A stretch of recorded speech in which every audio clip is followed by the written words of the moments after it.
mais uma prova resolvida pelos professores José Ranulfo e Carlos Alberto, certo? Espero que vocês gostem das nossas resoluções e aprendam bastante com elas. Tenham em mãos papel e caneta. Aconselhamos que vocês acompanhem direitinho, vão fazendo as continhas junto com a gente, certo? Assim vocês compreenderão melhor os cálculos. Enfim, boa prova e bom estudo.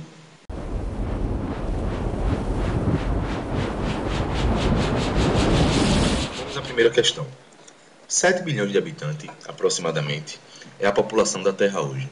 Assim, considere a Terra uma esfera carregada positivamente, em que cada habitante seja equivalente a uma carga de 1 UCE, unidade de carga elétrica, estando essa distribuída uniformemente.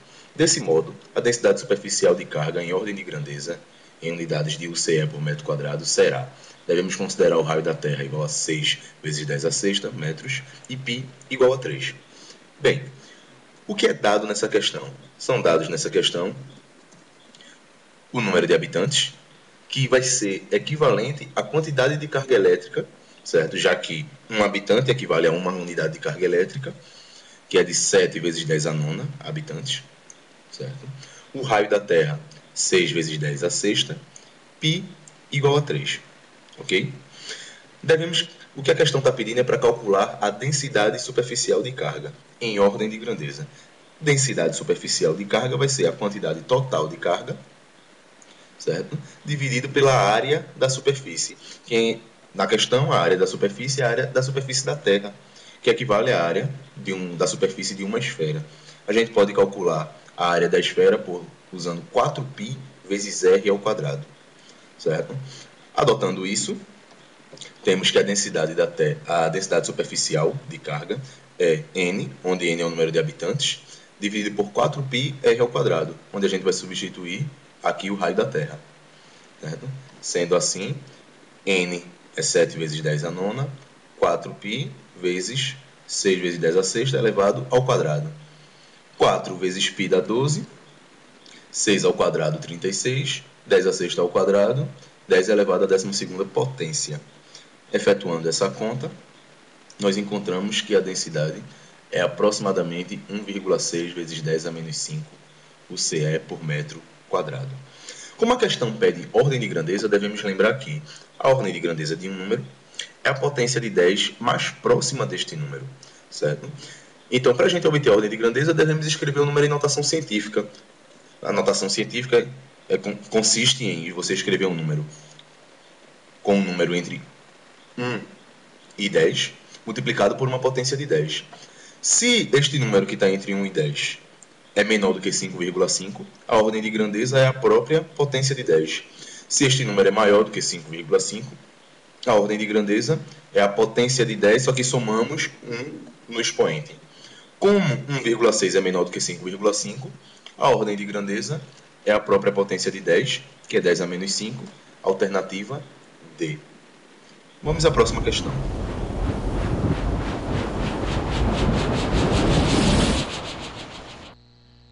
Então vamos lá ao segundo problema. Considere a Terra como uma esfera condutora carregada uniformemente, cuja carga total é de 6 microcoulomb. E a distância entre o centro da Terra e um ponto P na superfície da Lua, situado na superfície da Lua, é de aproximadamente 4/10⁸ metros. A constante eletrostática no vácuo é uma constante, está aqui, 9/10 a nona. Então é correto afirmar que a ordem de grandeza do potencial elétrico nesse ponto P na superfície da Lua vale em volts. Então vamos lá, mais uma questãozinha de ordem de grandeza envolvendo eletricidade, uma questão muito simples. Então nós temos aqui o esqueminha. Então você tem a Terra, toda a carga elétrica distribuída na superfície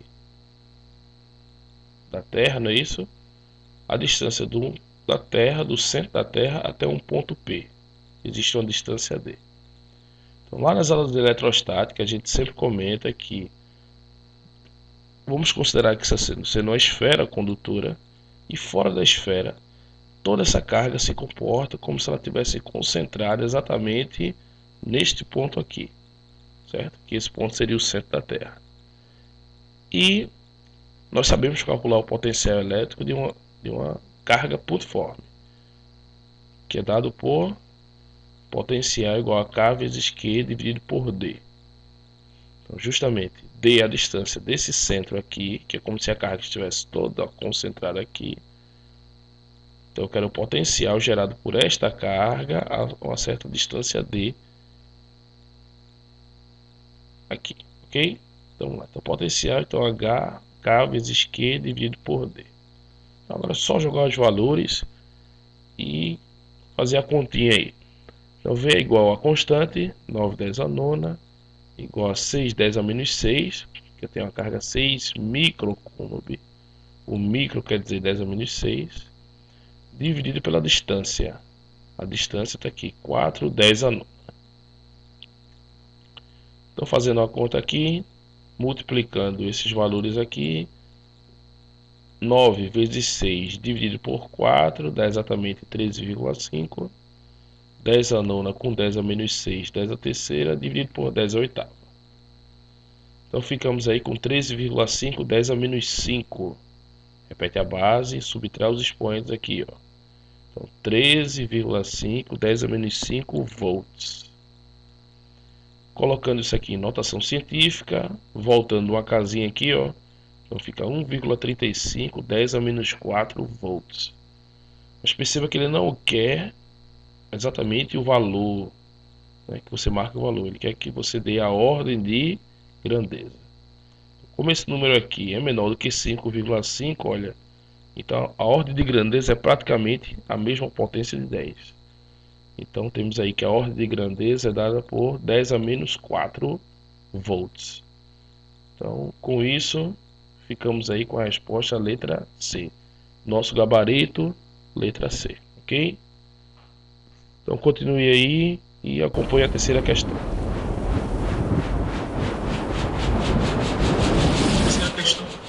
Duas lâmpadas incandescentes com características idênticas, 110 volts e 50 watts, são ligadas em série e alimentadas por uma fonte de 220 volts. Perceba que as duas lâmpadas elas são idênticas. Isso quer dizer que quando ligadas a 110 volts, elas têm uma potência de 50 watts. A pergunta quer saber qual a corrente elétrica que passa em cada uma delas, em ampere. Percebam o seguinte, se essas lâmpadas estão ligadas em série, certo? A mesma corrente passa pelas duas. Então, temos que, como elas têm características idênticas, elas possuem a mesma resistência. Então, como elas duas estão ligadas a 220 volts, certo? Cada uma delas, individualmente, tem uma diferença de potencial de 110 volts. Então, para saber a corrente, primeiro a gente deve achar a resistência, certo? Nesse caso, vamos fazer o seguinte. Como cada uma tem 110 volts, está ligada em 110 volts, e no enunciado da questão nos diz que quando ligadas a 110 volts, elas têm uma potência de 50 watts, certo? Vamos fazer o seguinte. Temos que a potência, certo, é a diferença de potencial ao quadrado dividida pela resistência. Então, nesse caso, a gente consegue descobrir a resistência e depois vai usar a primeira lei de Ohm para descobrir a corrente. Certo? Substituindo os dados que a gente tem na questão, a gente tem lá a resistência vai ser a diferença de potencial ao quadrado dividido pela potência, certo? Cada lâmpada está ligada em 110 volts, ou seja, vamos ter 110 volts, certo? E a potência de 50 watts, dando uma resistência de 242 ohms. Usando a primeira lei de Ohm, ou seja, U, que é a diferença de potencial, é igual a resistência vezes a corrente, nós temos que a corrente vai ser a diferença de potencial dividido pela resistência, certo? Então, substituindo os valores, a diferença de potencial é 110 volts e a resistência 242 ohms, temos que a corrente é de 0,45 ampere, que é nossa alternativa B. Ok? Vamos à próxima questão.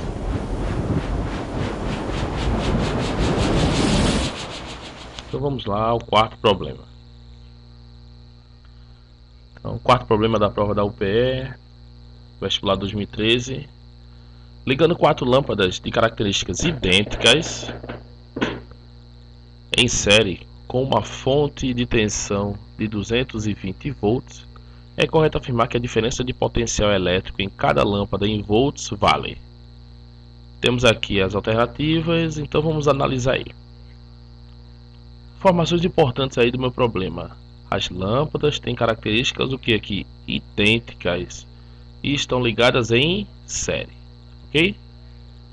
Então vamos relembrar aí, essa aqui é a lei de Ohm, que diz que a DDP, a diferença de potencial, é igual a R, que é a resistência, vezes a corrente elétrica, lei de Ohm. Uma lei muito importante aí na resolução de circuitos elétricos. Tem basicamente o esqueminha aí, ok? Eu estou simbolizando as 4 lâmpadas como sendo 4 resistores aqui de resistência R, ok? Percorridos por uma corrente elétrica I. E tudo isso ligado numa tensão, sob uma tensão de 220 volts. Olha aqui. Vamos lá. Independente da resistência ser igual ou ser diferente, né? Ela pode ser igual ou pode ser diferente. A corrente elétrica que passa em todas as resistências sempre vai ser igual. E isso quando os resistores, que são as lâmpadas aqui, estiverem ligadas em série, ok? Quem se divide? Quem se divide é a DDP. A DDP se divide em 4 partes aqui, ok? De uma forma geral, para qualquer resistência, certo? Diferente ou igual, a corrente que passa é a mesma e a tensão se divide. Para resistências diferentes, a tensão se divide, mas quem fica com a maior parte dessa tensão é quem tem maior resistência. E quem fica com a menor parte dessa tensão é quem tem menor resistência. Só que essa questão facilita muito, porque ele diz que as lâmpadas têm características idênticas. Então eu posso considerar que as 4 lâmpadas têm mesma resistência elétrica. Vai passar por elas a mesma corrente elétrica. Então eu posso concluir que todas as 4 lâmpadas vão estar sob a mesma diferença de potencial, ou seja, essa tensão aqui vai se dividir exatamente em 4 partes iguais. Cada uma lâmpada dessa, cada uma resistência dessa fica sob uma tensão de 55 volts. Perceba que se eu somar 55 daqui, daqui, daqui e daqui, dá exatamente a DDP total, que é 220 volts, ok? E como eu faria a questão se fossem resistências diferentes? Aí a gente teria que fazer a conta, né? A gente calcularia a resistência equivalente, depois calcularia a corrente elétrica total nessa associação, e depois eu sairia aplicando a lei de Ohm em cada resistor desse, em cada lâmpada dessa. Mas essa questão nem precisa fazer isso, porque ele nem precisou dar resistência, nada. Mas a informação importante aqui foi que elas são iguais. Se elas são iguais, a DDP se divide em 4 partes exatamente iguais, ok? Então, com isso, a pergunta é: podemos afirmar que a diferença potencial elétrica em cada lâmpada é em volts? Já está aqui na figurinha, ó. Então, cada lâmpada fica sob a tensão de 55 volts. Então, com isso, ficamos com a letra A. A diferença de potencial em cada lâmpada é de 55 volts. Tranquila ou não tranquila a questão? Tranquila demais, né? Então, veja só. Vamos passar aí para a quinta questão com a resolução do professor Carlos e voltamos já já no outro bloco com a resolução também da sexta questão, ok?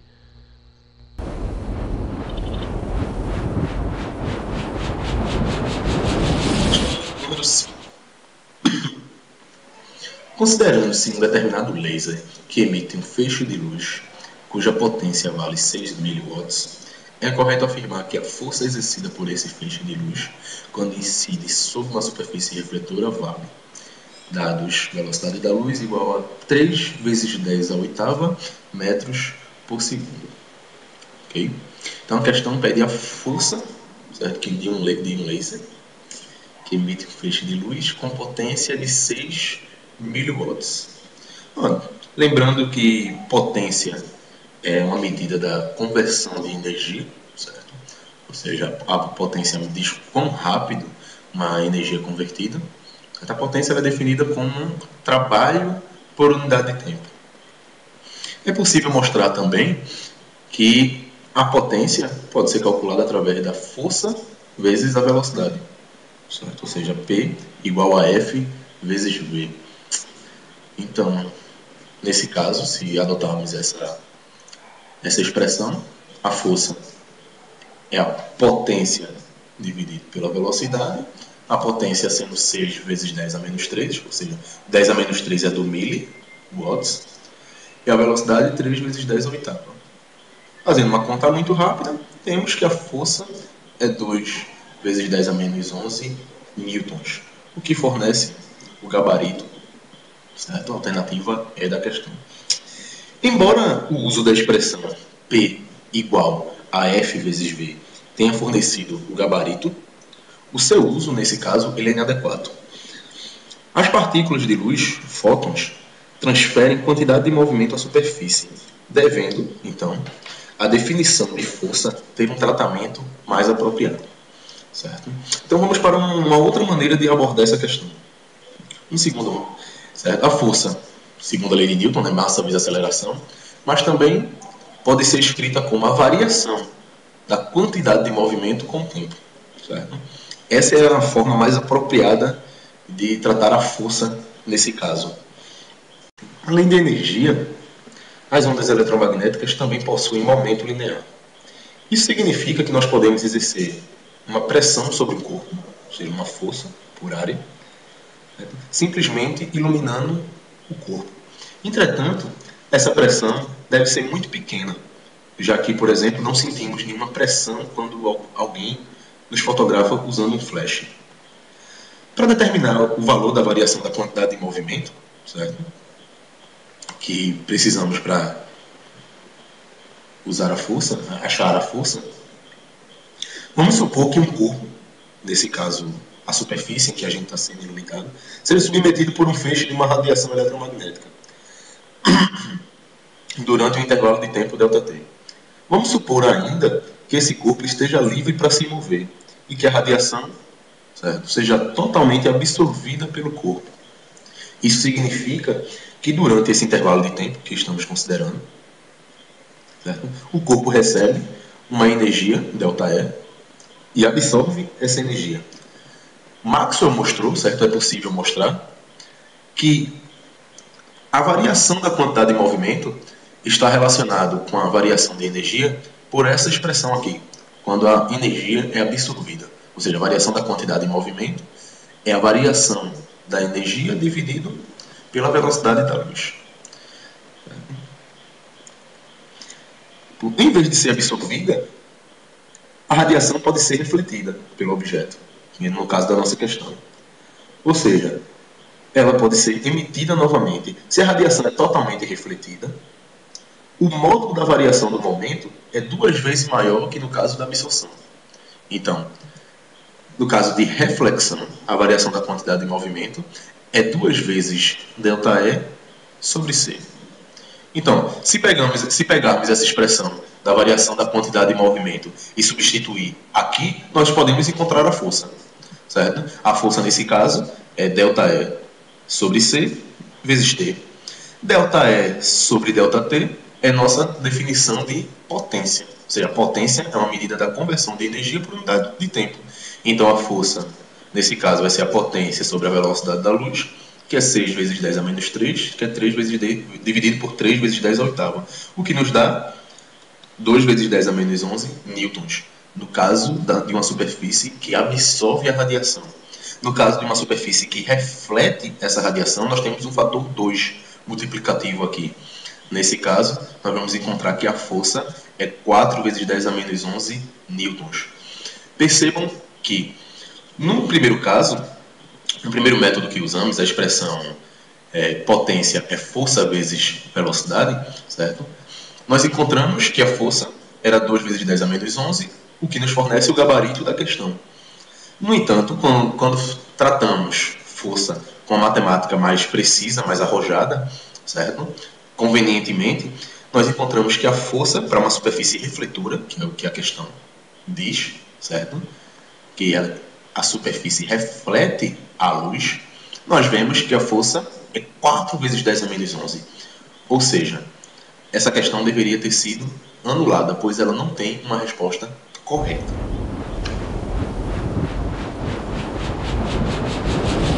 Voltamos aí com a resolução da sexta questão da prova da UPE, vestibular 2013.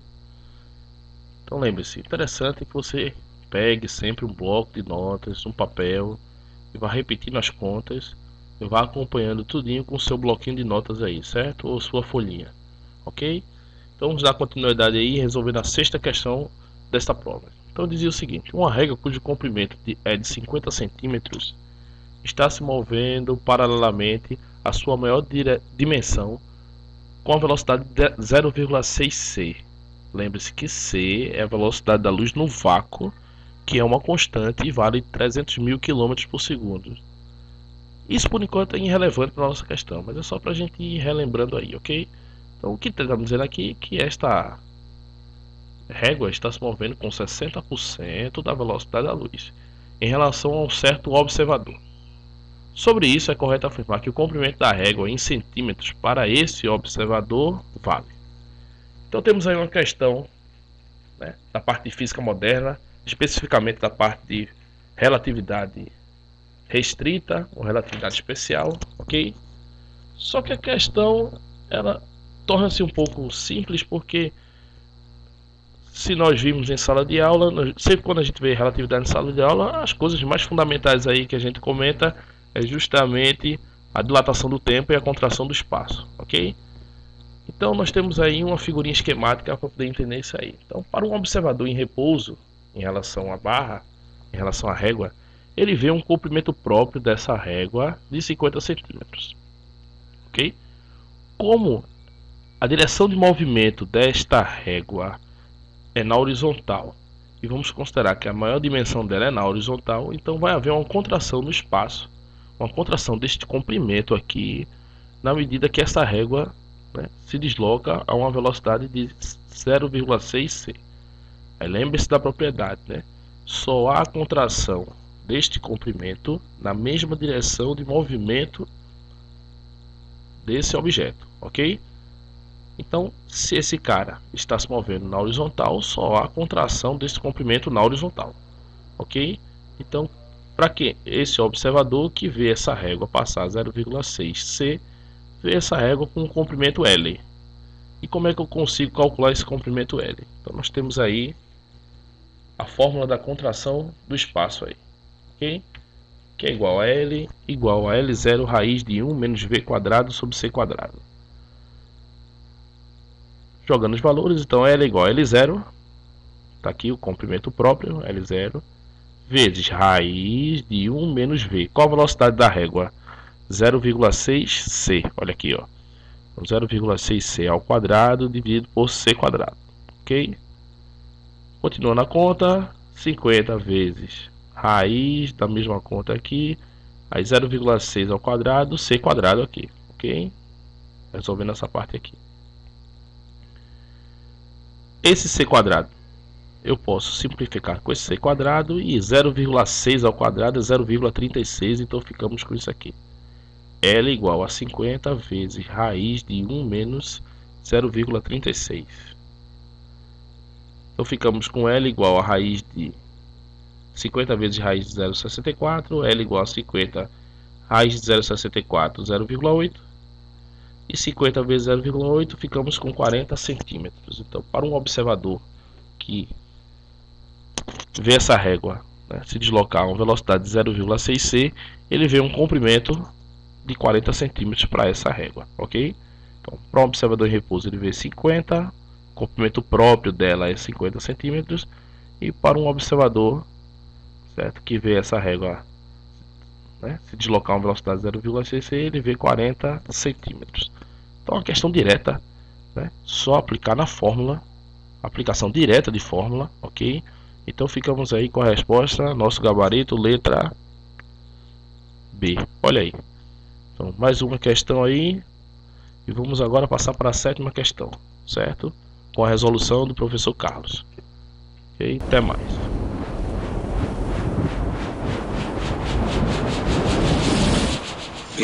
Vamos fazer mais uma questão, a de número 7, certo? Um bloco de massa 1 kg é solto a partir do repouso no ponto a uma altura h igual a 0,8 metros, conforme mostrado na figura.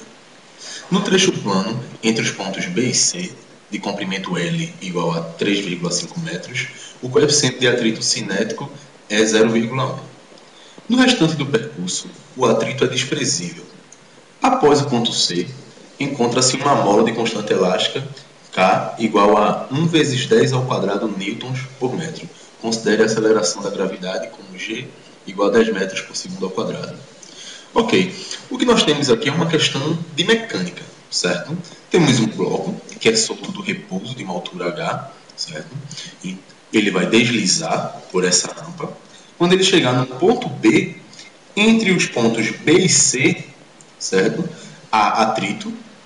Depois ele vai colidir com uma mola. Percebam o seguinte, inicialmente, como ele está em repouso, certo? Ele não tem energia cinética, mas ele está a uma altura h. Logo, esse corpo ele é dotado de energia potencial gravitacional, certo? Quando solto, essa energia potencial gradativamente vai diminuindo, enquanto a energia cinética do corpo vai aumentando.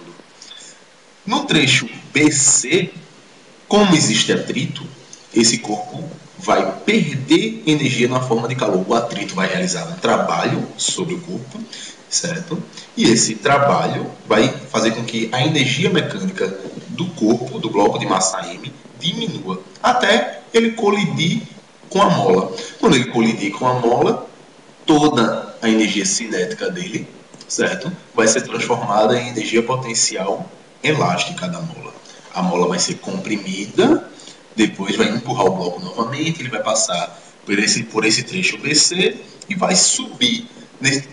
Percebam o seguinte, ele vai perder energia na ida, na volta. Logo, ele vai subir, mas não vai subir novamente para a posição A, de onde ele partiu, certo? Essa é uma questão um pouco trabalhosa, certo? Ela envolve principalmente os conceitos de energia. Nós vamos usar bastante energia agora nessa questão. Então, sobre isso, vamos ver as proposições e resolver passo a passo, certo? Então, os dados da questão são: temos a massa do corpo, 1 kg, certo? Temos a altura h com que ele parte no ponto A de 0,8 metros. O trecho BC, onde há atrito, é 3,5 metros. E o coeficiente de atrito desse trecho é de 0,1. A constante da mola está aqui, 1 vezes 10 ao quadrado newtons por metro. E pede-se para adotar a aceleração da gravidade 10 metros por segundo ao quadrado. Certo? Então, primeira afirmativa. Na primeira queda, a velocidade do bloco no ponto B é 16 metros por segundo. Olha, como já foi dito, certo? Ele inicialmente no ponto A não tem velocidade, no ponto B ele não tem altura. Logo, a energia mecânica dele, desse trecho aqui, é conservada, já que não tem atrito. Então, inicialmente ele tem a energia potencial gravitacional, depois ele vai ter energia cinética. Então, a energia potencial gravitacional inicial vai ser igual à energia cinética no ponto B. Certo? É isso que nós temos. Energia potencial é mgh e energia cinética mv² sobre 2. Ok? Se a gente divide os dois membros desta equação por m, certo? Passando 2 multiplicando, nós temos que a velocidade do bloco é raiz de 2gh, certo? 2 vezes g, 2 vezes 10, 20, certo? Vezes 0,8, 16. Certo? Vamos ter aqui raiz de 16, que é igual a 4 metros por segundo. Logo, a primeira afirmativa é falsa. Certo? A segunda afirmativa diz o seguinte: na primeira queda, a velocidade do bloco no ponto C é Vc igual a 9 metros por segundo. Percebam o seguinte: esse cara vai vir, quando ele passar no trecho BC, ele vai perder energia. Se ele vai perder energia, a velocidade dele em C vai ser menor do que a velocidade dele em B. A gente acabou de calcular a velocidade dele em B, que é 4 metros por segundo. Certo? Então, automaticamente, eu posso lhe dizer que essa segunda afirmativa é falsa, porque ele está dizendo que a velocidade aqui é 9 metros por segundo. E a gente tem que achar um valor menor que 4. No entanto, vamos fazer a conta, certo?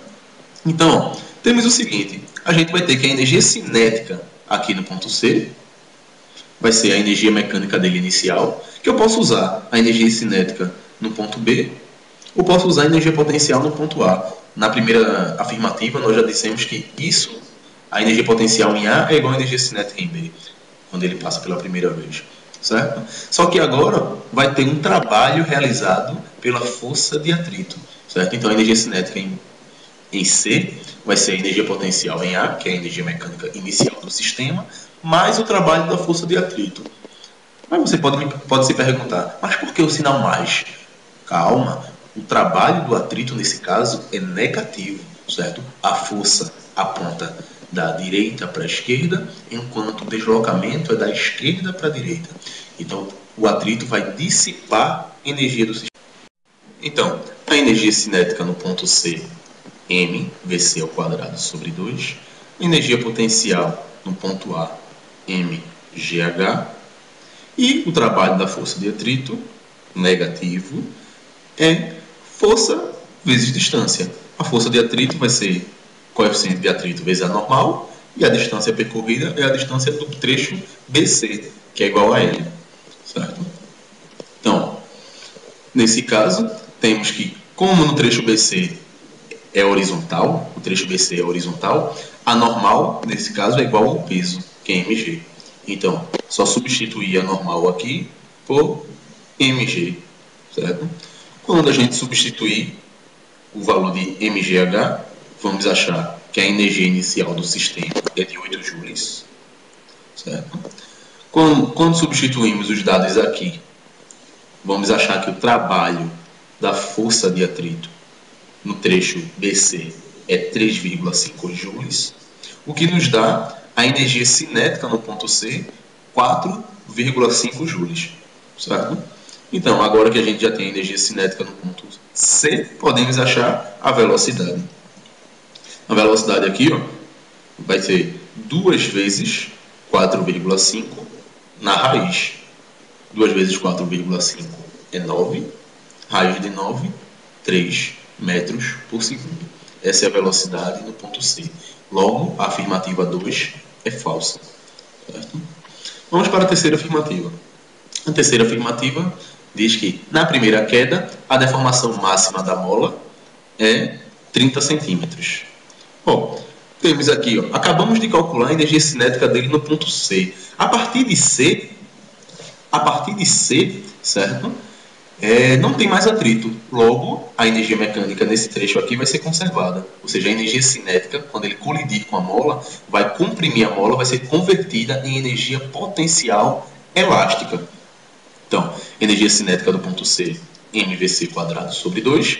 Energia potencial elástica da mola, kx quadrado sobre 2. Só fazer essa continha aí. Quando a gente fizer essa continha, vamos achar que, tá vendo? Cancela os dois aqui, certo? O K, a gente divide os dois membros por K, tiramos raiz quadrada dos dois lados e achamos que x é raiz de m sobre K vezes a velocidade do ponto C. Bom, a raiz, o K é dado na questão, que é 10 ao quadrado, certo? Raiz de 1 sobre 10 ao quadrado dá 1 sobre 10, isso vezes 3. Ou seja, 3 dividido por 10, 0,3 metros, que é igual a 30 centímetros. Então, essa afirmativa é verdadeira.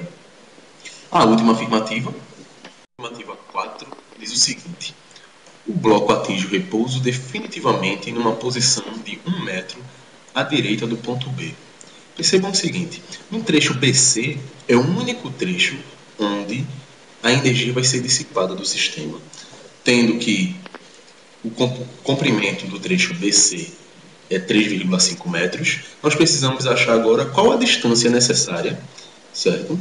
Para que toda a energia do sistema seja dissipada. Então, a energia inicial do sistema, a gente já sabe que é mgh, essa é a energia mecânica inicial, e eu quero saber qual agora a distância necessária para que o bloco pare. Ó, aqui ó, é o trabalho da força de atrito. Força, que é μmgd vezes distância. Fazendo essa conta, certo? A gente tem aqui dividido os dois lados por mg. Aqui o mg cancela com mg. E vamos ter que a distância vai ser h dividido por μ. Substituindo os valores, vamos achar que a distância necessária para que o bloco pare é de 8 metros. Como o trecho BC tem 3,5 metros, o bloco vem, 3,5, volta, mais 3,5, ou seja, dá 7 metros, restando apenas 1 metro para que ele pare. Ou seja, ele vai parar 1 metro do ponto B. Isso é verdadeiro. Ok? Então temos 1 e 2 falso, 3 e 4 verdadeiro, certo? O que nos dá o gabarito alternativa B. Vamos à próxima questão com o professor Randolfo. Olá pessoal, estamos aí de volta. Metade da prova aí, ó. Vamos resolver a 8ª questão. Então vamos lá. Um automóvel vai de P até Q com uma velocidade escalar média de 20 metros por segundo. E em seguida de Q até R com a velocidade escalar média de 10 metros por segundo. A distância entre P e Q vale 1 km e a distância entre Q e R vale 2 km. Qual a velocidade escalar média de todo o percurso? Todo o percurso em metros por segundo, ok? Então temos aí as alternativas. Um desenho esquemático aqui. Então logo aqui nós temos a definição de velocidade média. Minha velocidade média é o meu deslocamento dividido pelo intervalo de tempo. E uma figurinha esquemática aqui, ó, o ponto P, o ponto Q e o ponto R. De P até Q eu tenho uma distância de 1 km, que é mais ou menos 1000 metros. De Q até R tenho 2 km, que valem 2000 metros, ok? Vamos nos concentrar na primeira parte. Então vamos lá, vamos calcular o tempo que ele levou para sair de P e chegar em Q. Então vamos lá, usando a definição de velocidade média, então temos que a velocidade média é 20. Tá aqui a velocidade média, 20 metros por segundo igual a 1000 metros. Vou usar em metros, porque a minha velocidade está em metros por segundo. Então o conveniente aqui é que eu use a distância, meu deslocamento em metros. Ok? Dividido pelo intervalo de tempo de P até Q. Se eu aplicar meio pelos extremos, ficamos com 20 vezes o tempo igual a 1000. Então o tempo de P até Q é igual a 1000 dividido por 20, então dá 50 segundos. Então 50 segundos é o tempo necessário, o tempo que ele levou para sair do ponto Q e chegar ao ponto Q. P para Q. Então vamos fazer a mesma coisa agora para a segunda parte. De Q a R ele se desloca a uma velocidade de 10 metros por segundo. Pelo mesmo motivo aqui eu jogo 2000, porque 2000 metros, e aqui metros por segundo, dividido pelo tempo de Q a R. Aplicando meio para os extremos, 10 vezes o tempo é igual a 2000. O 10 está multiplicando, passa dividindo, então fica o tempo de Q a R é 2000 dividido por 10, que dá 200 segundos. Então o tempo necessário para ir de Q até R é de exatamente 200 segundos. Então vamos lá ao que a questão quer. Eu quero calcular a velocidade média de todo o percurso em metros por segundo. Então vamos usar o deslocamento e o tempo de todo o percurso. Então no primeiro momento aí eu ando 1000, depois eu ando mais 2000 metros. Então no total eu me desloco aqui, o automóvel se desloca 3000 metros. E ele leva na primeira parte 50 segundos para se deslocar e na segunda parte 200 segundos. No total ele se desloca num tempo de 250 segundos. Então o deslocamento na média é de 3000 metros em 250 segundos. Então se eu efetuar essa divisão aí, ficamos que a velocidade média do meu percurso total é igual a 12 metros por segundo. Então, essa velocidade é a velocidade média de todo o meu percurso de Q até onde? Até R, aqui, ok? Então, Então, velocidade 12 metros por segundo, gabarito, letra B. Ok? Então, mais uma questãozinha aí, uma questão agora de cinemática, ok? Então, vamos aí passar para a nona questão com o professor Carlos, ok? Até mais.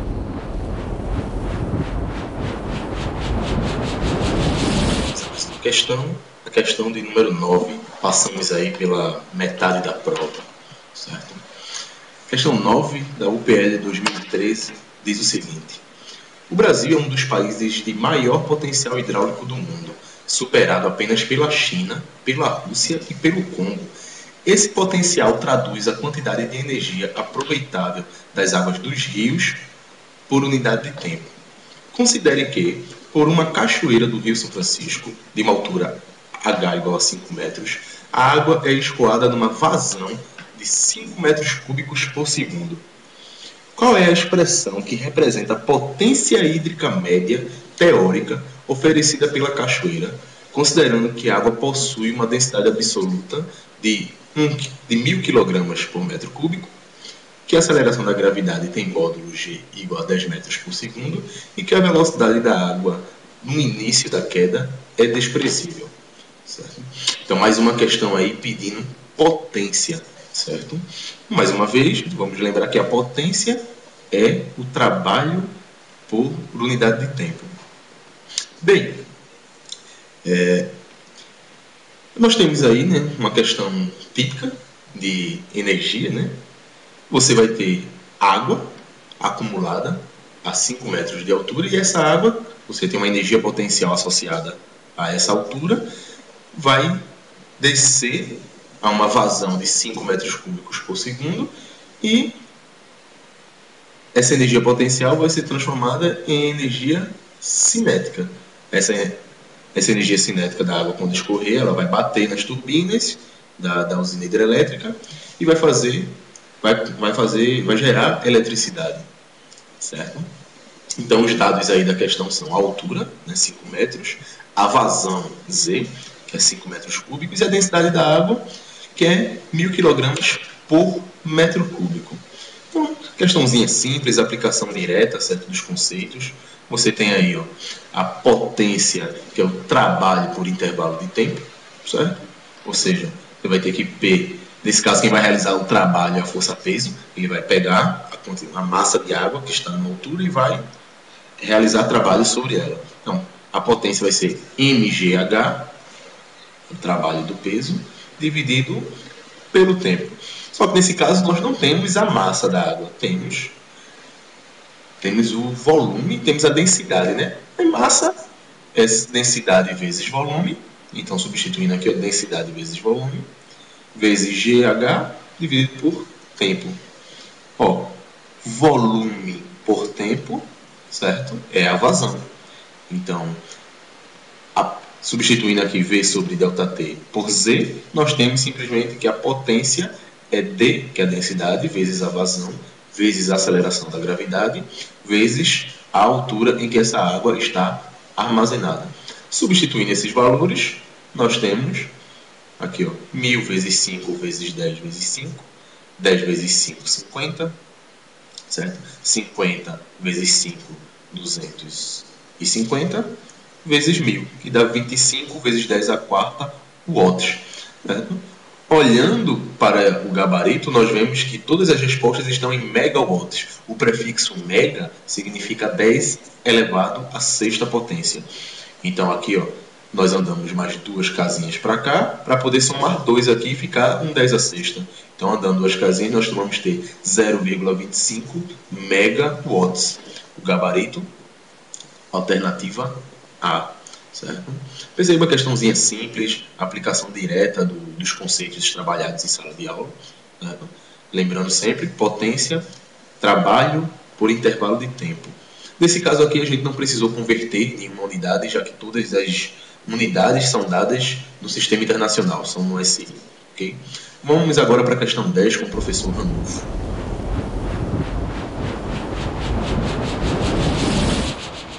Então, dando continuidade aí, 10ª questão. Então, quase acabando aí. Então, suponha que um bloco de massa 2 kg em repouso sob um plano horizontal sem atrito. sem atrito. Uma força de 16 newtons é aplicada sobre o bloco conforme a figura a seguir. Tá aqui a figurinha abaixo aqui, certo? Qual a intensidade da reação normal no plano de apoio e a aceleração do bloco, respectivamente, sabendo que o seno de 60 ele dá e o cosseno de 60 também é dado, e a aceleração da gravidade é igual a 10 metros por segundo ao quadrado. Ok, então uma questãozinha de dinâmica aí, certo? Uma questãozinha que a gente pode aplicar diretamente a lei de Newton. E se a gente pode aplicar a lei de Newton, lembre-se que sempre eu posso aplicar o diagrama do corpo isolado. O que é isso? Primeiramente, eu isolo o bloco e tiro todas as forças que atuam nesse bloco, certo?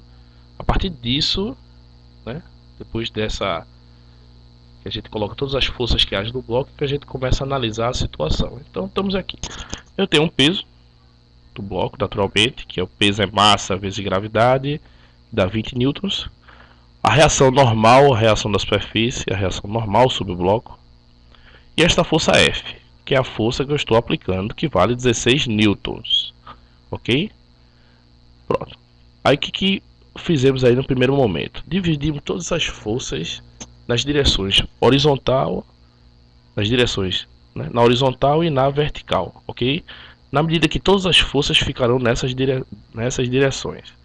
Só que F está na diagonal. Então, por bem, vamos pegar F e decompor a força F.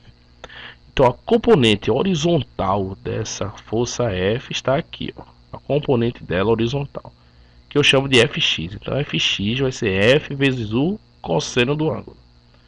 Então, 16 newtons é a força F, vezes o cosseno do ângulo, onde o cosseno é dado aqui, 0,85. Então, isso dá, Fx dá 8 newtons. Então, 8 newtons é a componente, né, horizontal desta força F aqui. E a componente vertical desta força, que eu vou chamar de Fy, vai ser F vezes o seno do ângulo. Onde a força F é 16, o seno do ângulo é dado aqui também, certo? E ficamos aí resolvendo a conta, 16 vezes o seno de 60, dá exatamente 13,6 newtons. Ok? Então é isso. Isolamos o bloco, tiramos as forças que atuam nesse bloco. E esta força F, né? Fizemos uma decomposição aqui, né? Ela tem uma componente agora vertical e uma componente horizontal, ok? Então vamos analisar cada direção. Então, na vertical, força resultante na direção Y, força resultante na vertical deve ser igual a zero. Claro, porque inicialmente esse bloco nem está se movimentando, não existe nenhum movimento desse bloco, nem para cima e nem para baixo. Então a resultante nessa direção é zero. Então, isso implica dizer que a força normal mais a força Fy é igual ao peso. Trocando em miúdos aí, o que eu estou querendo dizer é que a resultante das forças que atuam para cima, o módulo da resultante das forças que atuam para cima, é igual ao módulo da força que atua para baixo. Então a força normal mais Fy é igual ao peso. Isso para manter o equilíbrio. O equilíbrio na direção que? Vertical. Então, o que a gente faria aí? Força para cima é igual a força para baixo, vamos dizer assim, certo? Então, vamos lá. Força normal é o que eu quero, a força Fy é 13,6, está ali a conta, igual ao peso que é 20. Então, passando esse cara para cá, negativo, e subtraindo 20 de 13,6, ficamos que a força normal é igual a 6,4 newtons. Então, a reação normal, a força com que o bloco faz na superfície e a força que a superfície devolve ao bloco é igual a 6,4 newtons. Ok? Muito bem. Na hora da prova, você deve ganhar tempo, certo? Então, eu já consigo analisar aqui que a única resposta que contém isso, 6,4 newtons, é a letra A. Ok? Então, numa prova aí, você tendo certeza, né, segurança no que está fazendo, a questão já está praticamente liquidada, certo? Mas vamos continuar um pouquinho. Direção horizontal. Perceba que na vertical já analisei, na horizontal só existe essa força aqui, ó. Ok? Então a força resultante na horizontal é 8 newtons. Está aqui, é a única que existe aqui. Então força resultante 8, aplicando na segunda lei de Newton. Força resultante é igual a massa vezes a aceleração. Então ficamos com isso aqui. Então isso está multiplicando, passa para cá dividindo, então calculamos que a aceleração vale 4 metros por segundo ao quadrado. Então analisando o problema aí, a reação normal é de 6,4 newtons e a aceleração está na direção horizontal para a direita, certo? E vale 4 metros por segundo ao quadrado. Então com isso ficamos com o gabarito, a letra A, ok? Então uma questão simples, não, aplicar a lei de Newton aí, ok? Então vamos lá até para a questão 11 com o professor Carlos e já já a gente volta. Estamos quase acabando aí a prova, ok?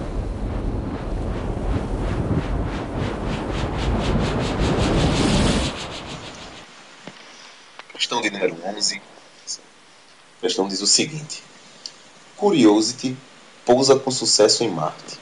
Essa foi a manchete em vários meios de comunicação na madrugada do dia 6 de agosto de 2012. O robô da NASA, chamado Curiosity, foi destinado a estudar propriedades do planeta Marte. Após uma viagem de aproximadamente 9 meses, o Curiosity chegou a Marte. Ao entrar na atmosfera do planeta, o robô continuava ligado a pequenos foguetes que foram usados para desacelerá-lo. Segundos antes da chegada ao solo, os foguetes foram desconectados e se afastaram para bem longe. A figura ilustra o sistema Curiosity mais foguetes. Aqui o foguete, certo? E aqui o Curiosity que ia explorar lá o planeta Marte. A questão diz o seguinte: a massa dos foguetes varia continuamente enquanto eles queimam combustível e produzem a exaustão dos gases. A propulsão dos foguetes que fizeram desacelerar o Curiosity é um exemplo notável da tem lei da inércia, lei de Kepler, conservação de energia, conservação da quantidade de movimento e lei da gravitação universal. Pois bem, percebam que, como ele diz na questão, a massa dos foguetes varia continuamente. Foguete, carro, certo? Qualquer automóvel, ele tem faz parte da massa dele o combustível, e esse combustível ele é queimado para que o móvel ele tenha energia, para que ele possa se locomover, e com isso a massa vai diminuindo com o passar do tempo. Certo? O que é que está acontecendo aí nesse problema? O que está acontecendo é que os gases são expelidos para um lado, certo? E o foguete vai para o outro. Então, isso é um exemplo semelhante a uma bala de canhão. Uma bala, por exemplo, em que o cara atira, certo? A bala vai para frente, a arma recua, vai para trás. Isso é igualzinho à física por trás desse problema. É a mesma que acontece lá quando você tem dois patinadores lá na pista de gelo. Eles estão parados e eles se empurram, certo? Um vai para frente e o outro vai para trás, certo? Esse exemplo é semelhante ao exemplo aí da propulsão dos foguetes, que desacelera o Curiosity. Percebam que nesses casos que eu disse a vocês, tanto nos foguetes quanto no patinador, certo? Assim como no caso do tiro por uma arma de fogo, certo? As forças que atuam ali são forças internas, ou seja, não tem nenhum agente externo que está aplicando uma força e fazendo com que essas partes mudem sua velocidade. As forças que atuam são apenas forças internas. Em um sistema onde só atuam forças internas, a quantidade de movimento é conservada. Isso é um exemplo notável da conservação da quantidade de movimento. Lembrando que quantidade de movimento, né, é massa, o produto da massa com a velocidade. Isso quer dizer o quê? Que o produto da massa e a velocidade antes do fenômeno acontecer é igual ao produto da massa vezes a velocidade depois. Como, por exemplo, né, a gente faz muitos probleminhas com patinadores, né? Inicialmente, os dois patinadores estão parados, certo? Então, a quantidade de movimento do sistema é zero. Quando eles se empurram, um adquire uma velocidade positiva, o outro adquire uma velocidade negativa, certo? Dependendo do referencial que você adote, um pode ser positivo, outro negativo. Isso vai ser de acordo com o que você adotar. Mas o produto, se você pegar a massa do patinador vezes velocidade do patinador, mais massa do patinador vezes velocidade do patinador 2, e somar vai dar 0. A quantidade de movimento do sistema é conservada. Alternativa D.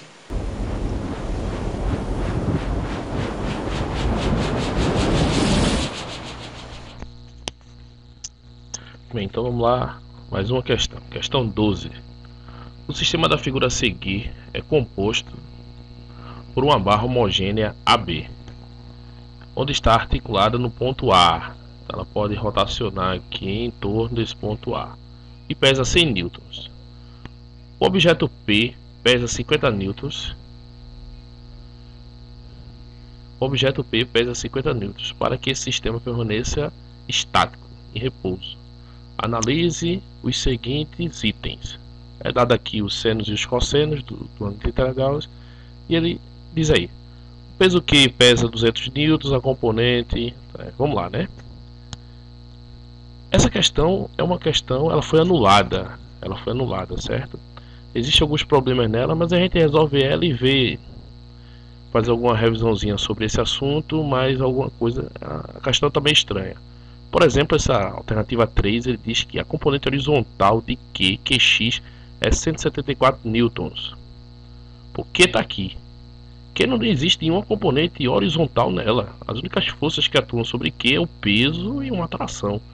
E esse peso e tração aqui está na direção vertical. Não existe nenhuma componente horizontal aqui, certo?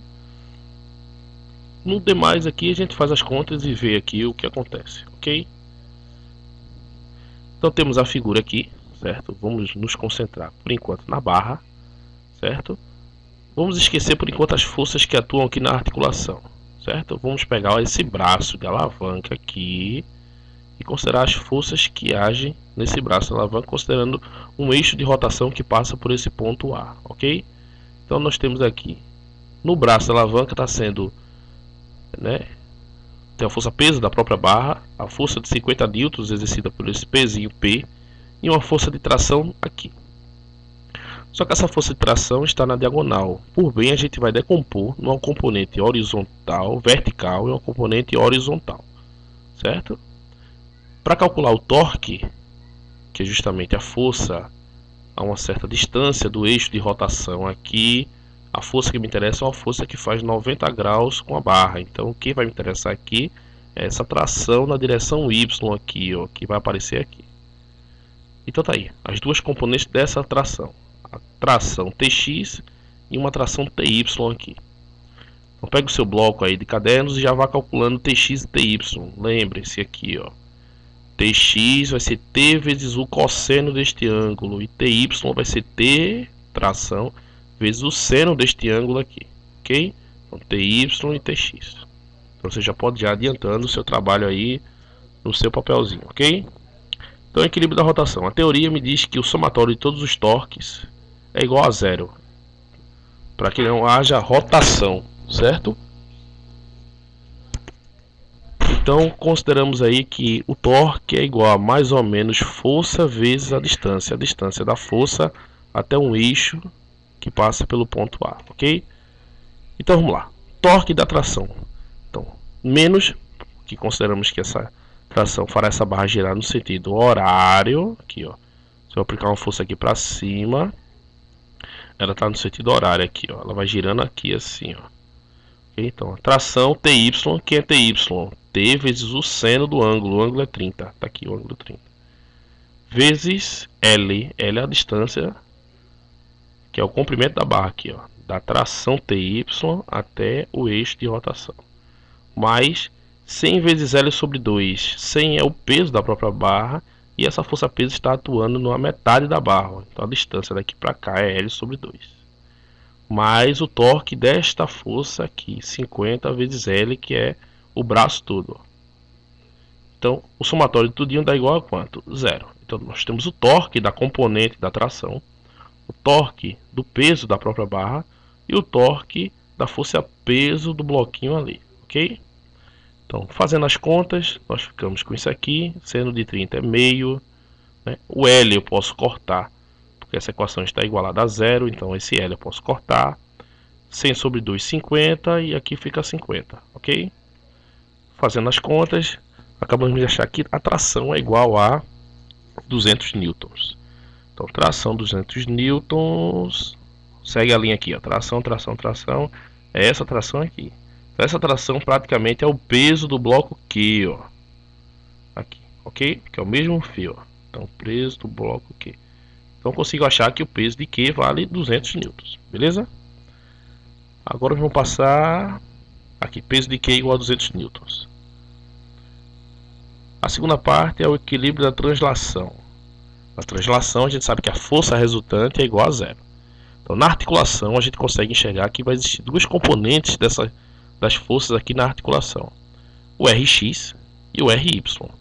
O R é a resultante na articulação na direção X e a resultante na articulação na direção Y. Ok? Do mesmo jeito que a gente achou Tx, Ty, a gente acha Tx. Só que Tx é T vezes o cosseno do ângulo. Tx é T, que é 200, que a gente acabou de achar, vezes o cosseno de 30, que é 0,87, que ele pediu que considerasse esse o valor. Então Tx é igual a 174 newtons. Então avalia a questão. Olhe só a direção horizontal. Tu tem essa força sendo aplicada para cá e essa sendo aplicada para cá, ó. Como a translação aqui não há translação, a força resultante é zero. Então esta força Tx tem que ser igual, né, o módulo dessa força tem que ser igual ao módulo dessa força, para que as duas forças se anulem, esse Tx aqui e esse Rx. Então, como Tx é igual a Rx, então temos que Rx é igual a 174 newtons. Ok? E y é só a gente olhar na vertical agora. Então, para cima eu tenho Ty e tenho Ry, que se iguala com as forças para baixo, que é quem? 50 newtons mais 100, tá aqui. Só que Ty tem como calcular. Quem é Ty? Ty é T vezes o seno do ângulo. Ty é T vezes o seno de 30 meio, então meio vezes 200 dá 100. Então fica 100 igual a Ry é igual a 100 mais 50. Realizando a conta, a gente acaba de achar que a reação aqui no apoio na direção vertical, y, está para cima e vale 50 newtons. Ok? Então tá aí mais ou menos o esquema aí das forças que atuam sobre esse corpo aí. Então voltando à questão. Não precisamos ler a questão de novo. Primeira alternativa aí. O objeto Q pesa 200 newtons. Isso é verdade? É, isso é verdade. O peso de Q é 200 newtons. A componente horizontal da reação é de 170 newtons. A reação no ponto A. Na horizontal é 170 newtons. Não é 170 newtons, porque a gente achou que é quanto? 174 newtons. Certo? A componente horizontal QX é 174 newtons. Essa componente nem existe, certo? Não existe componente horizontal aqui. A componente vertical da reação, né, em RY é de 50 newtons. Isso é verdade. Eita, de novo apertei aqui sem querer, ó. Então, 50 newtons é RY, certo? Então, nosso gabarito aí seria, né, a primeira alternativa tá certo, errado e certo. Estaria certo aqui a primeira e a quarta, né? Considerando aqui as contas que a gente fez. Mas aí não tem alternativa, né? Então por isso essa questão ela está anulada, ela foi anulada, ok? Mas é uma boa questão para a gente comentar alguns conceitos físicos aí, certo? Embora a questão esteja anulada, mas a gente encontrou uma resposta. E essa questão é uma questão boa aí para discutir esses aspectos aqui, ok? Então mais uma vez aqui, ó, apareceu antes, coloca aí de novo, ó, questão anulada, certo? Então vamos passar agora para a questão 13 com o professor Carlos e até a questão 14, ok? Até mais.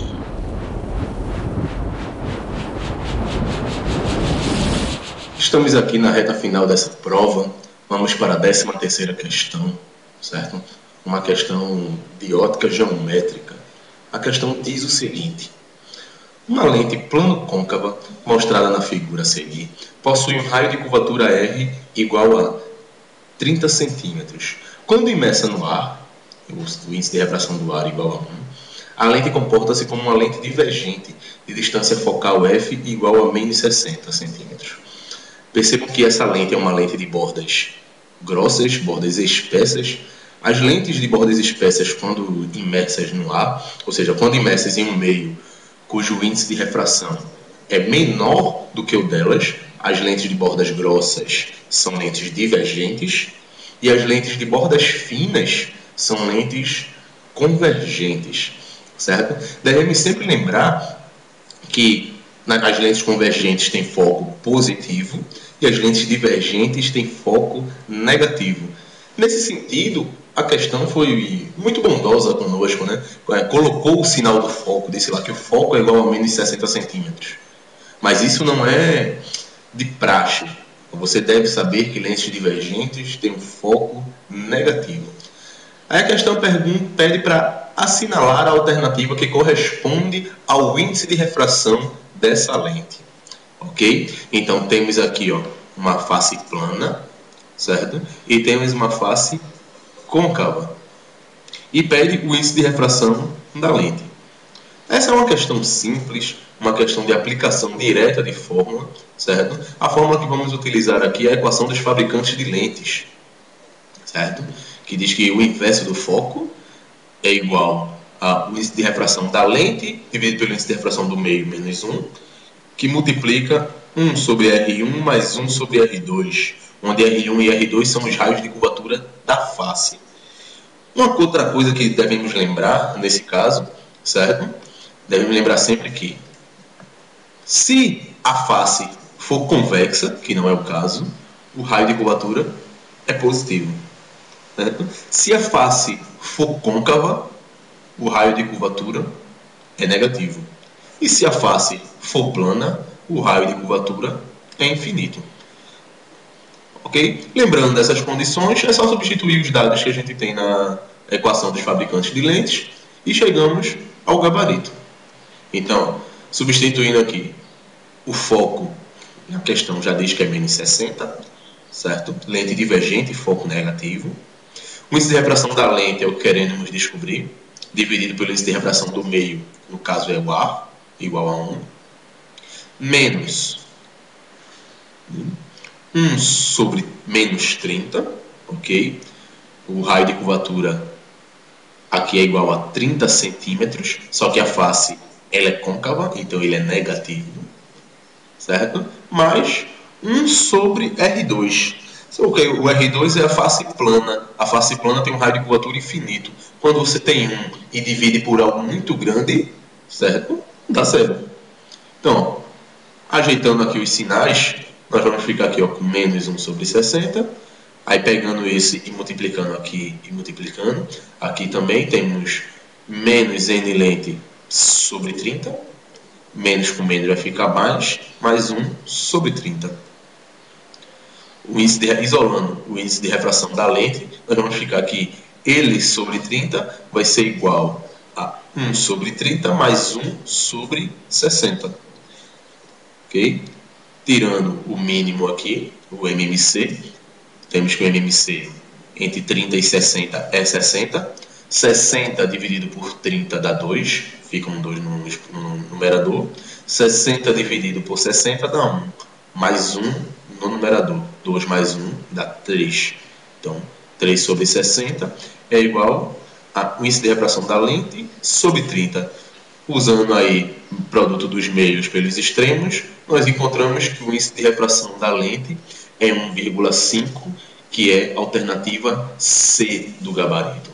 Okay? Questão simples, questão rápida, mas exige que nós lembremos de algumas coisas que um aluno que vem estudando, ele vai lembrar facilmente, que é a equação dos fabricantes das lentes, certo? E as convenções de raios de curvatura positivo, negativo e infinito. Vamos para a 14ª questão com o professor Ranulfo.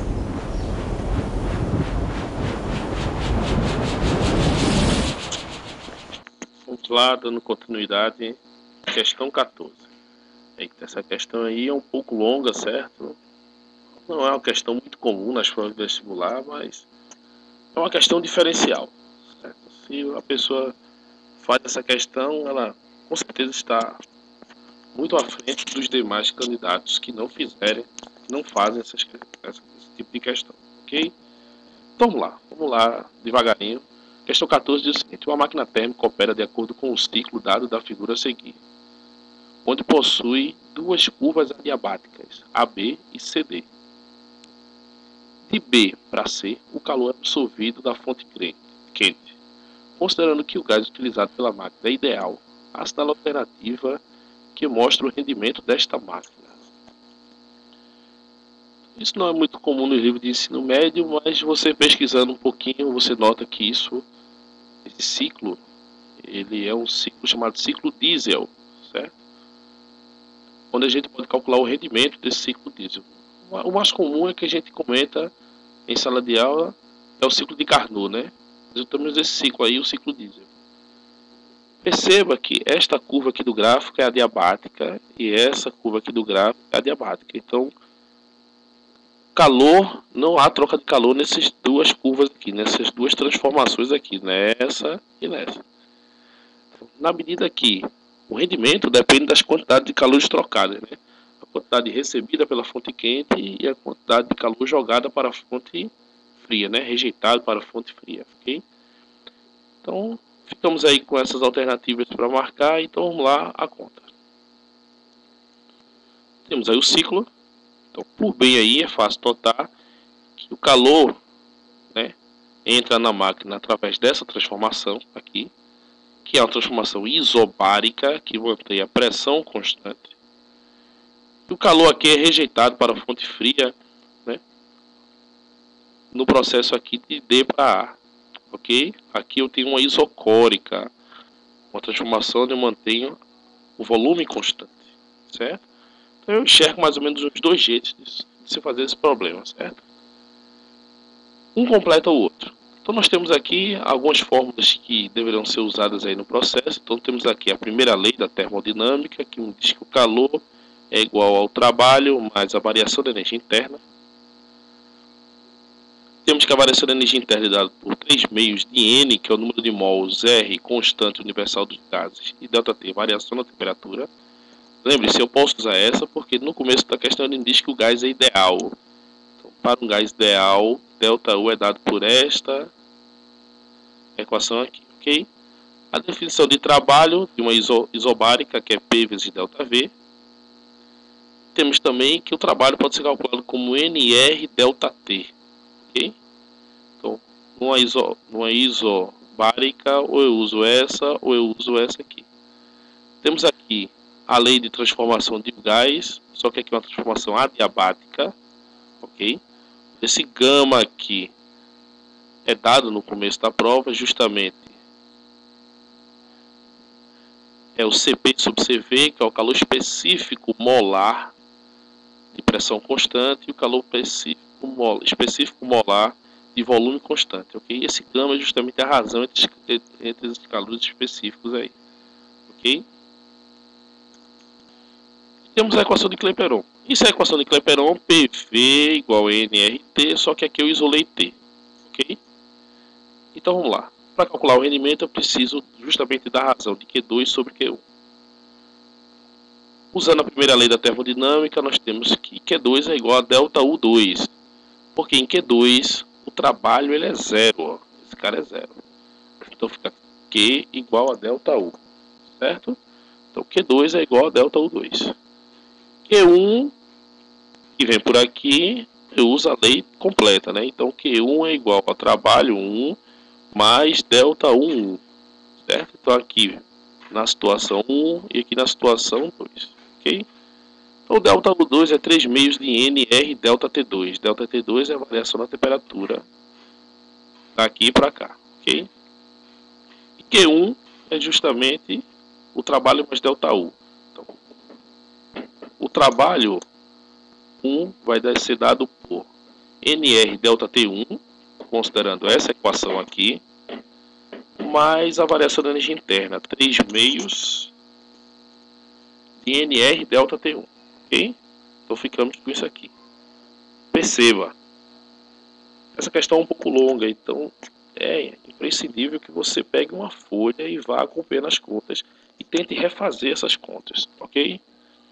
Então continuando aqui, ó, repetir a parte de cima.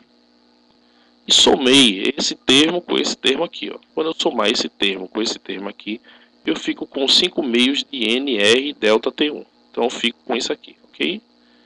NR e NR eu posso simplificar. Repete a primeira aqui e multiplica pelo inverso da segunda, essas duas frações. E eu fico com isso aqui. Q2 sobre Q1 é igual a 3 quintos de delta T2. Olha delta T2. Delta T2 vai ser a variação de temperatura aqui, ok? Só que aqui tem uma sutileza, ok? Esse termo aqui, o delta T, você esperaria que fosse a temperatura final menos a inicial, que seria A menos TD, né? Mas aqui a gente inverte. Inverte, porque se eu deixasse do jeito TA menos TD, daria negativo. Mas eu não quero negativo. Negativo só me especifica que esse calor está sendo rejeitado. Eu quero o Q2, eu quero o módulo de Q2. Então, como eu quero o módulo, então eu faço essa inversão aqui, ó. TD, então fica TD, que é a temperatura no ponto D, menos a temperatura no ponto A, ok? Então, só essa sutileza aí, você tem que fazer essa inversão aí. Dividido por 3 quintos, delta T1. Delta T1, tranquilo aqui, ó.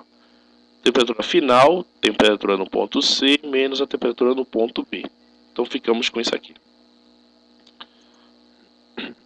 Usando a equação de Clapeyron, para as temperaturas aqui, temos que temperatura é PV sobre NR. Quando eu jogar PV sobre NR para todos, o NR eu posso simplificar e eu fico simplesmente com isso aqui. Quem é PD? É PD vezes V0. TA, PA vezes V0. TC, P vezes VC, menos TD aqui, TB, P vezes VB. Então ficamos com isso aqui, ok? Vou pegar essa equação e dividir ambos, o numerador e o denominador aqui, por V0 e por P. Note que quando eu dividir por V0, eu fico com isso aqui.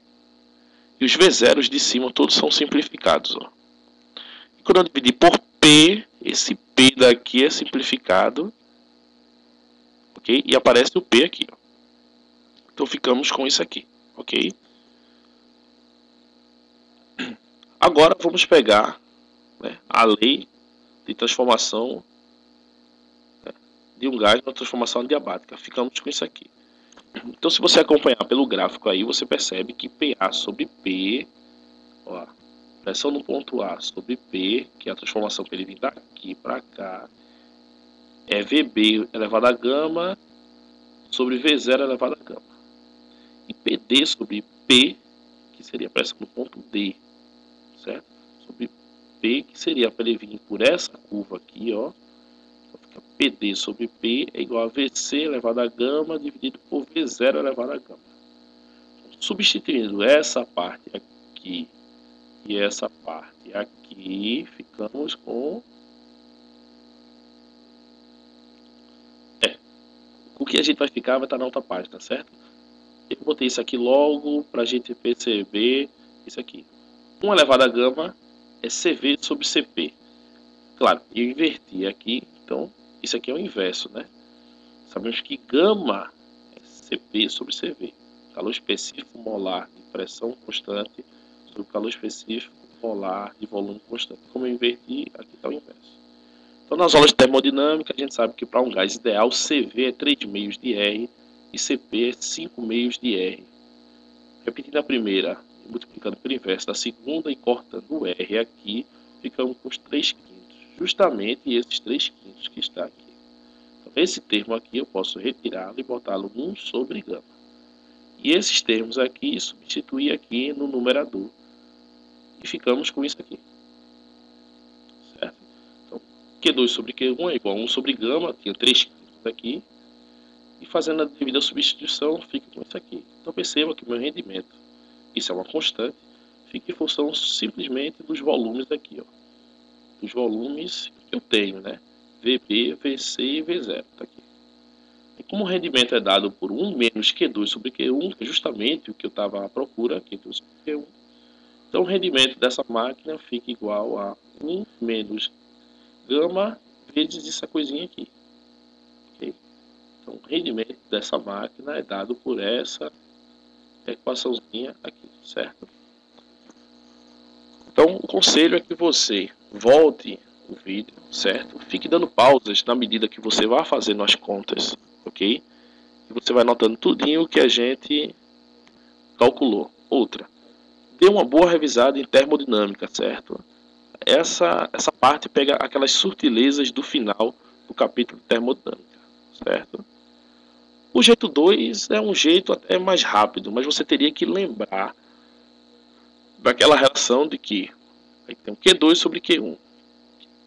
Q1 é a quantidade de calor aqui, Q2 é a quantidade de calor aqui, ó. Então, Q2 é igual a NCV ΔT. Essa é a equação mais direta aqui, ó, certo? Seria a equação da calorimetria para um gás numa transformação isocórica, volume constante. Claro, Q2 é um isocórica e Q1 é o isobárica. Então, tenho isso aqui, certo? Então, eu fico já com essa expressão. N eu corto com N, aí justamente, ó, CV sobre CP é 1 sobre gama, ó. E ΔT2 sobre ΔT1 é aquela relação que a gente tinha encontrado antes, ó. Então você pode partir desse princípio aqui também, partir daqui, certo? E você rapidamente já chega logo nessa expressão aqui. Perceba que aqui eu só precisei da fórmula da quantidade de calor, certo? Antes eu precisei justamente das outras fórmulas, né, de trabalho e variação de energia interna, ok? Então por aqui eu já parto daqui, certo? E continuo as contas, que é a partir daqui, pronto. Certo? Então o jeito 1 e o jeito 2. No jeito 2 você chega nessa relação aqui mais simples, você pode continuar daqui. Se você continuar daqui e fazer o mesmo procedimento do jeito 1, chegamos no mesmo resultado, que o rendimento é dado por isso aqui. Ok? Então voltando à questãozinha aí, a resposta fica a letra, então, letra A. Ok? Então, conselho, questão longa, certo? Uma questão diferenciada, certo? Então, aconselho que pegue um papel e vá fazendo as contas ao pouco, entendendo o processo, entendendo o que está acontecendo, certo? Na medida que for muito rápido, você dê um pause no vídeo, faça a conta e depois dê um play, continue a fazer a conta, certo? E maiores dúvidas, certo? É só mandar um e-mail para a gente que a gente responde, ok? Então, até daqui a pouco, vamos responder a questão 15 com o professor Carlos, ok? E já estamos no finalzinho, já estamos terminando a prova, ok? Então, um forte abraço para todos e até a próxima.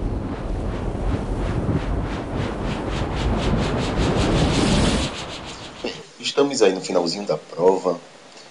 Penúltima questão, questão de número 15 do vestibular da UPE de 2013. A questão diz o seguinte: uma esfera oca metálica tem raio interno de 10 cm e raio externo de 12 cm a 15 graus Celsius. Sendo o coeficiente de dilatação linear desse metal 2,3 vezes 10 a menos 5 graus Celsius a menos 1, assinale a alternativa que mais se aproxima da variação do volume da cavidade interna em centímetros cúbicos, quando a temperatura sobe para 40 graus Celsius. Considere π igual a 3. Okay? Uma questão de dilatação, certo? Dilatação térmica. Então, o que é que a gente lembra, né? A gente lembra que qualquer material, a maioria dos materiais, né? Não vamos dizer qualquer material, mas a maioria dos materiais, quando aquecidos, se dilatam, aumentam de tamanho, certo? É interessante sempre, quando for resolver uma questão, a gente vem fazendo isso, né? Olhar os dados que a questão nos dá, certo? Então vamos lá. Eu chamei de R1 o raio interno, que é de 10 centímetros, certo? E R2 o raio externo, de 12 centímetros. O coeficiente de dilatação linear do metal é de 2,3 vezes 10 a menos 5 graus Celsius a menos 1. E o danado vai variar de 15 a 40 graus Celsius, ou seja, a variação de temperatura, ΔT, é de 25 graus Celsius. Então, ó, aqui tem uma figurazinha esquematizando o problema, certo? Temos uma esfera de raio interno R1 e raio externo R2, e nós vamos aquecer esse danado. Quando aquecermos, ele vai aumentar de tamanho, ele vai dilatar. Gente, devemos lembrar que buracos, cavidades, se dilatam como se fossem um material maciço, certo? Eles se dilatam igualmente como se fosse um material maciço. Então isso quer dizer que a cavidade vai aumentar de tamanho, ok? Então, a gente precisa lembrar também que a questão está dando o coeficiente de dilatação linear, certo? Devemos lembrar que o coeficiente de dilatação volumétrica, já que a esfera tem um volume, é 3 vezes o coeficiente de dilatação linear. E que o volume de uma esfera pode ser calculado por 4/3 de Pierre ao cubo. A questão pergunta a variação do volume da cavidade interna. Então vamos calcular só a variação de volume da cavidade interna, certo? Como a esfera se dilata, como a cavidade se dilata como se fosse feita de um material maciço, o que vai dilatar aqui é o raio da esfera, certo? Então, fazendo a continha, ó, lembrando que ΔV, né, que é a variação do volume, é o volume inicial vezes gama vezes a variação da temperatura. O volume inicial é o volume de uma esfera. Temos aí ó, que o volume é 4/3 de πr1 ao cubo vezes 3α vezes um ΔT aqui, certo? Substituindo aí os dados, vamos ter 4/3 π é igual a 3, o raio interno, certo? É de 10 centímetros. Percebam que eu não mudei a unidade, não transformei de centímetros para metros. Por quê? Porque a questão está nos pedindo em centímetros cúbicos, ok? Então, substituindo os outros dados e fazendo essa continha, encontramos ΔV igual a 6,9 centímetros cúbicos. Essa questão ela foi anulada, certo? Mas não entendemos o porquê. A questão é bem clara quando diz que, quando pede a alternativa que mais se aproxima da variação do volume, certo? Mas eu achei 6,9. Dentre todas as alternativas, a que mais se aproxima para mim, letra C, está claro, 5, certo? Centímetros cúbicos. No entanto, a questão foi anulada, ok? Então, vamos para a última questão da prova com o professor Ranulfo, certo? Espero que vocês tenham gostado da resolução até agora. E vamos finalizar aí com o professor Ranulfo e até uma próxima prova para vocês. Olha aí, então vamos lá, a nossa última questão. A questão 16 diz o seguinte: considere duas superfícies esféricas A1 e A2 de mesmo centro O, cujos raios são R1 e R2 respectivamente. As superfícies são atravessadas por ondas de mesma potência P, sendo I1 e I2 a intensidade das ondas em A1 e A2 nas superfícies. Assinala a alternativa que corresponde à razão de I1 e I2. Então, I1 sobre I2, que é entre as intensidades aí das ondas, ok? Então, estamos aqui com as alternativas e temos que lembrar, para responder essa questão, da definição de intensidade. Então, a intensidade de uma onda é calculada como a potência por unidade de área. Potência dividido pela área, ok? Unidade watts por metro quadrado no sistema internacional, ok? Dê uma revisãozinha nessa parte, olha na parte ondulatória, lembrando que potência é a medida da energia dividido pelo intervalo de tempo. Então vamos lá. Então, logo abaixo está a conta I1 sobre I2. Então I1 é a intensidade que atravessa a intensidade da onda que atravessa a área A1.